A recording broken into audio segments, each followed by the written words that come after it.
There is nothing that you will desire in life that compares to wisdom. Wisdom is simply the ability to make right choices. Now consider the source, because it's a divine being, God, that gives this person the ability to make right choices. Seems simple, doesn't it?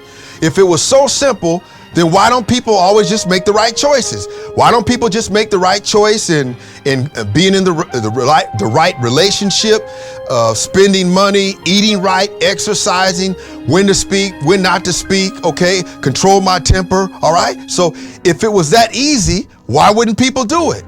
So here's what God says first. He says, the first step to wisdom is to fear God. So the person must have a certain type of reverence, respect, not a fear in the way that, oh, I'm afraid that I don't even want to be around God, but actually the opposite. It's saying that I don't want to never live my life. I can imagine living my life, being a husband, a wife, raising my children or anything without God or getting God's advice and his presence in my life. Now, here's what King Solomon said in Proverbs. He said, how blessed is the man that finds wisdom. So in other words, he's like posing the question that you have to find it.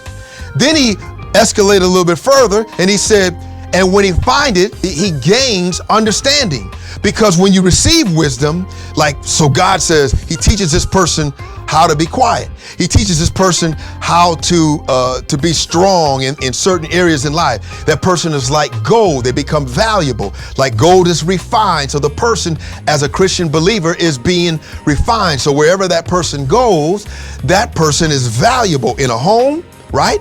In the community. So wherever that person is, they're valuable because they receive God's wisdom. He says that when the person receives wisdom, he gains understanding. So the understanding is that they understand that, I realize why God had me go through certain things in life, because it was leading to this.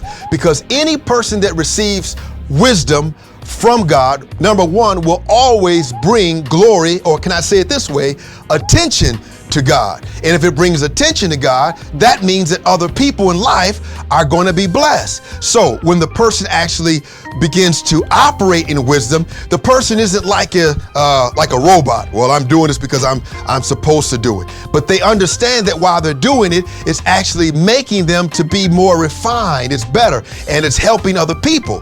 Whereas the opposite, or I could say the contrast, knowledge. So isn't wisdom just like knowledge? Actually, no. Here's the problem of knowledge. Knowledge can be obtained, right, by you and I. We can go to school, we can read books, and those are good things. We would certainly encourage that. So let's make up a scenario here. Here's a person, they're 30 years old, and they've went to school and they're doing really well. They've done what their mom and dad have said, but man, they run into a crisis and they've got economical problems. But so their knowledge is now based upon, of how much information that I have. How do I get out of this situation? So the knowledge can necessarily also be confined into the era that you're in, the century that you're in. So look at this, for instance. Wisdom is not confined to a person's economical status or how much knowledge they have. It's not based upon if you live in the 21st century, right? But wisdom excels that because they're getting information from God.